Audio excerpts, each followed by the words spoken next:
ngisase kule topic yabo mama abama narcissistic towards abantwana babo abafana. Into ezwisa ubuhlungu bagruma abantwana babo like babenze ngathi ama surrogate spouses wabo. Esingishilo earlier on ukuthi uthola ukuthi ba end up abashare information kahlehle othi mawuthi uyayilalelisisa bekuyi-information engabe mhlawumbe uyishare nespouse sakhe mangabe sikhona kodwa noma ngabe kuthiwa asikho but I mean kufanele kube nama-boundaries nje between umzali nomntwana. Akhona ezinye izinto ongeke uzishare nomntwana, rather ke ungafuna umuntu neutral makuthiwa mhlawumbe into exakayo oyishare nayo. So if igcina ixake lento yalabo mama ngoba kokunye baze ba-behavior as if ngathi akusase umama nomntwana. It's like ngathi umama manje u-romantically involved nomntanakhe, and mase ifika lapho ifikisa ku-situation like you're not winning, especially when umuntu ozoba involved ku-relationship naloyo mntana oreyizwe ngaleyo ndlela, you're not gonna win. Always ngoba umzali umfundisa ukuthi uye kuqala then wena ozoba ku-relationship naye uza after yena. And I mean into okhuliswe ngayo ngaso sonke isikhathi ikwenza ufile empty. Omunye uma uzongena ku-relationship, the other woman empilweni yakho will always be on the receiving end ngoba uyithole injalo noma ungathi uyayichange it won't change. Umama ngeke asanenzela izinto zibe lula. And abomama abama-narcissist towards abantwana babo abafana, they are very envious and jealous even ngawe wena muntu othandana nomntanakhe. Ngona esingishilo earlier on ukuthi ama-narcissist they are very good in pretending.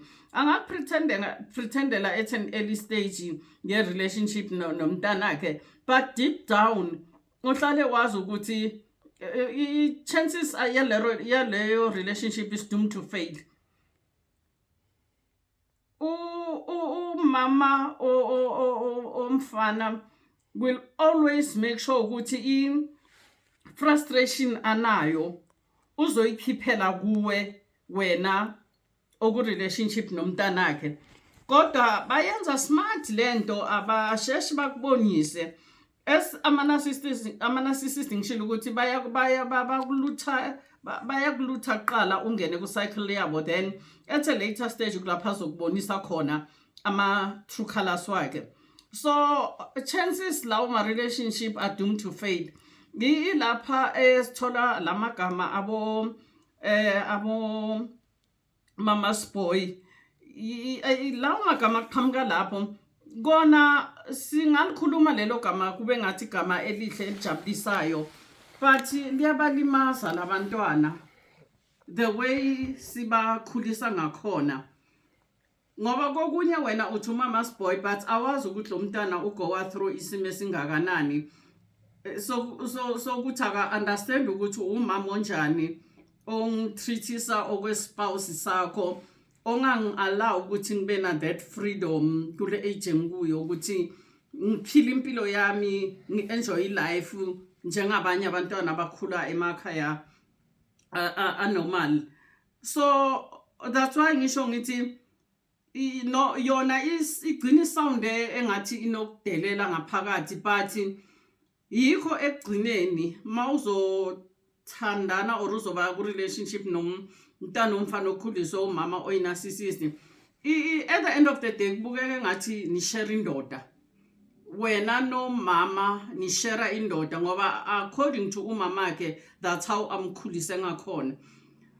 So ibhlungu bakithi, ibhlungu eyabo mama bama-narcissist ibhlungu.